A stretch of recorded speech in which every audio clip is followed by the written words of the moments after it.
¿Cometió usted todos esos delitos? Pues participé en el hecho, insinuado por otra persona de parte de Jorge Patiño. ¿En cuántos? De nacionalidad ecuatoriana. Yo soy colombiano. ¿En cuántos delitos participó usted? Aproximadamente yo participaría en unos 4. ¿Mató a alguien? Pues me enseñaron y no me gustó. Pedro Alonso López fue detenido el 9 de marzo de 1980. Nunca se llegó a recuperar ni la mitad de los cuerpos de sus víctimas. Y hasta el final aseguró que los crímenes eran cometidos por su otra personalidad. Pero Jorge Patiño eres tú mismo, decía. No, padre, yo Pedro Alonso López para servirle. Fue condenado a 16 años de reclusión, pero cumplió 14 por buena conducta. En la historia de los crímenes más oscuros y perturbadores de América Latina, un nombre destaca por su brutalidad y su impacto: Pedro Alonso López, conocido como el monstruo de los Andes. ¿Cómo enterraban a los cuerpos? Eso quedaba sin ejecutado. ¿Cómo es eso? Así como cuando se muere un semimoviente animal, ¿no? Este hombre, considerado uno de los asesinos en serie más prolíficos del mundo, sembró el terror en Colombia, Ecuador y Perú durante la década de 1970, dejando un rastro de dolor y misterio que aún persiste. ¿Quién fue realmente Pedro Alonso López, que lo llevó a cometer más de 300 asesinatos, la mayoría de niñas y adolescentes, y cómo logró evadir a las autoridades durante años, convirtiéndose en una leyenda de horror? En este vídeo, exploraremos la vida, los crímenes y el legado de este infame asesino.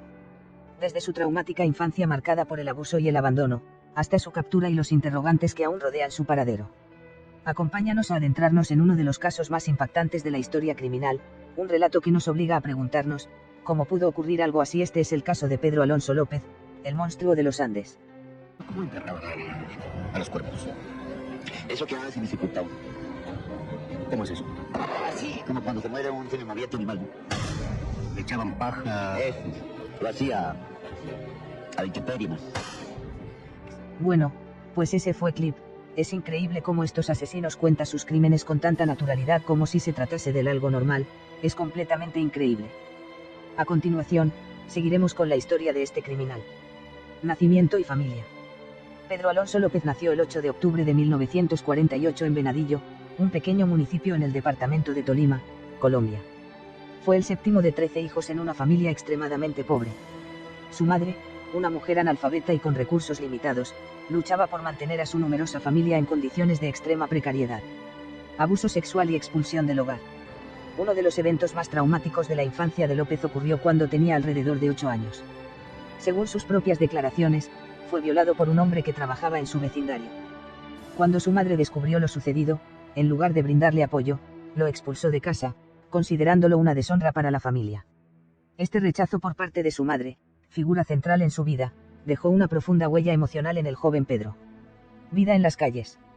Tras ser expulsado de su hogar, López comenzó a vivir en las calles, donde tuvo que aprender a sobrevivir por sí mismo. Durante este periodo, se dedicó a mendigar y cometer pequeños robos para poder comer. La vida en las calles lo expuso a un entorno violento y despiadado, donde la supervivencia dependía de la capacidad para adaptarse a un mundo sin reglas ni protección. Primeros contactos con el sistema penal. A los 12 años, López fue arrestado por primera vez por robo. Durante su estancia en un reformatorio, fue víctima de abusos sexuales por parte de otros internos.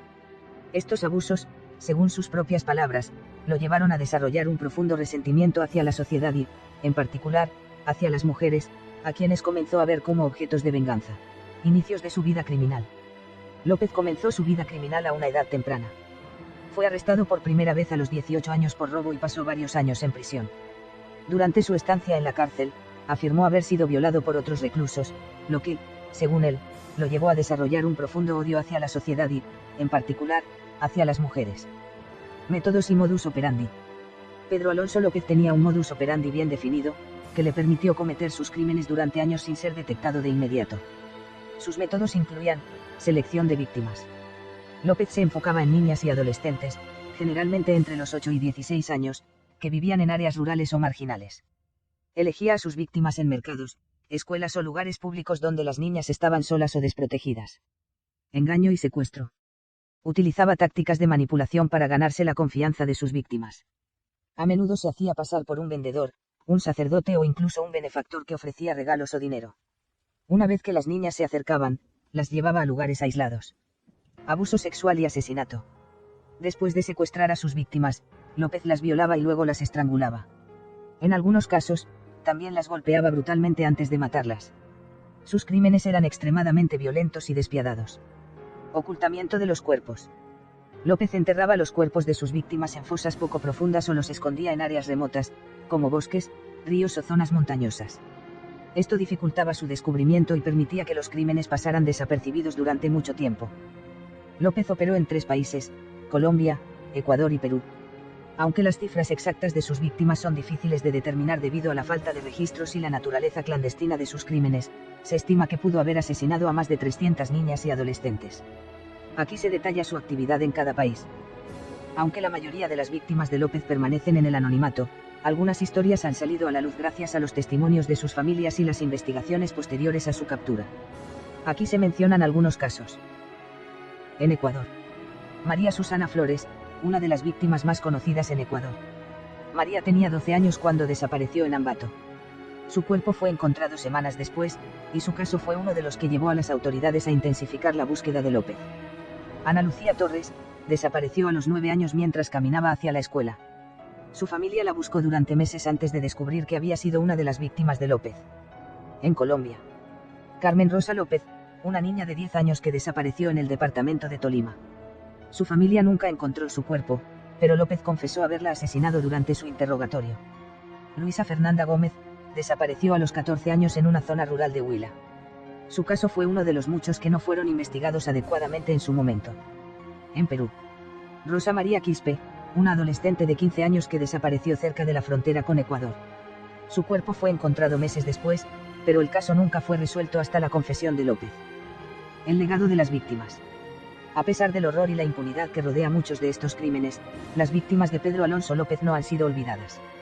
Sus historias han servido para exponer las fallas en los sistemas de seguridad y justicia de los países afectados, y han llevado a esfuerzos para mejorar la protección de los niños y adolescentes en América Latina. Memoriales y homenajes. En algunas comunidades, se han erigido memoriales en honor a las víctimas de López, como recordatorio de la importancia de proteger a los más vulnerables. Campañas de concientización. Los crímenes de López han inspirado campañas para prevenir el abuso y la explotación infantil, así como para educar a las familias sobre los riesgos de los extraños. Captura de Pedro Alonso López. El escape de una víctima. La captura de López ocurrió en 1980 en Ecuador, gracias a la valentía de una de sus víctimas, una niña de 12 años que logró escapar de su cautiverio. La niña había sido secuestrada por López en la región de Ambato, donde la llevó a un área remota y la violó. Sin embargo, en un descuido de López, la niña logró huir y alertar a las autoridades locales. La intervención de las autoridades. Cuando la niña relató su experiencia, las autoridades de Ambato iniciaron una búsqueda intensiva. López fue encontrado en las cercanías, donde intentaba esconderse. Al ser detenido, inicialmente negó cualquier implicación en crímenes, pero las marcas y evidencias físicas en la niña, así como su testimonio, lo delataron. Confesiones iniciales. Durante su interrogatorio, López comenzó a confesar sus crímenes. Sin embargo, las autoridades no estaban preparadas para la magnitud de lo que revelaría. López no solo admitió el secuestro y abuso de la niña que lo había denunciado, sino que también confesó haber asesinado a cientos de niñas en Ecuador, Colombia y Perú. El juicio de Pedro Alonso López. Contexto legal en Ecuador. En Ecuador, donde López fue juzgado, la pena máxima por asesinato en ese momento era de 16 años de prisión. Aunque López confesó más de 110 asesinatos en Ecuador, las leyes locales no permitían cadena perpetua ni la acumulación de penas por múltiples crímenes. Esto significaba que, independientemente del número de víctimas, la sentencia máxima que podía recibir era de 16 años. Extradición a Colombia y liberación. Extradición a Colombia. Después de cumplir su condena en Ecuador, López fue extraditado a Colombia en 1994. Allí, se esperaba que enfrentara cargos adicionales por los crímenes que había cometido en su país natal. Sin embargo, el proceso en Colombia fue complicado debido a la falta de pruebas concretas y la dificultad para reconstruir casos que habían ocurrido décadas atrás. Liberación en 1998. En 1998, después de varios años en prisión en Colombia, López fue liberado debido a la falta de evidencia suficiente para mantenerlo encarcelado. Las autoridades colombianas argumentaron que no tenían pruebas sólidas para vincularlo con los crímenes que se le atribuían en el país. Esta decisión generó indignación y temor, ya que muchos creían que López podría reanudar sus actividades criminales. Repercusiones y legado del juicio. Impacto en las víctimas y sus familias. Aunque el juicio de López proporcionó cierto grado de justicia para algunas de las víctimas y sus familias, muchas otras nunca recibieron respuestas claras sobre lo que les sucedió a sus seres queridos. La liberación de López en 1998 fue un duro golpe para quienes esperaban que enfrentara consecuencias más severas. Cambios en las políticas de seguridad. El caso de López llevó a algunos cambios en las políticas de seguridad y justicia en los países afectados. En Ecuador, por ejemplo, se implementaron medidas para mejorar la protección de los niños y adolescentes, así como para agilizar las investigaciones en casos de desapariciones. El misterio de su paradero.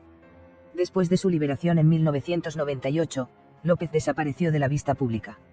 Algunos especulan que pudo haber regresado a la vida criminal bajo una identidad falsa, mientras que otros creen que pudo haber muerto. Su paradero actual sigue siendo un misterio, y su caso continúa generando interés y debate. Legado.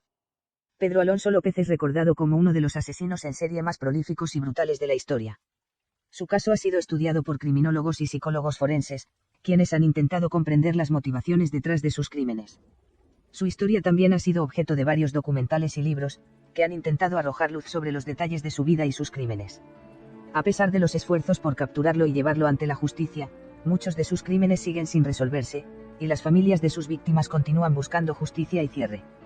El caso de Pedro Alonso López, el monstruo de los Andes, es un recordatorio escalofriante de la capacidad humana para el mal, pero también de la importancia de la justicia, la memoria y la prevención.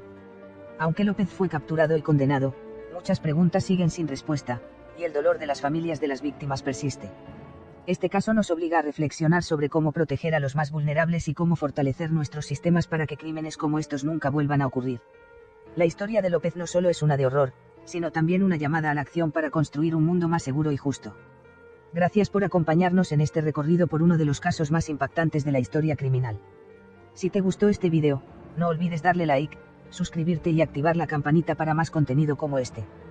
Y recuerda, la memoria de las víctimas vive en nosotros, y es nuestra responsabilidad honrarlas. Hasta la próxima, y nunca olviden la importancia de estar alerta y proteger a quienes más lo necesitan. Adiós.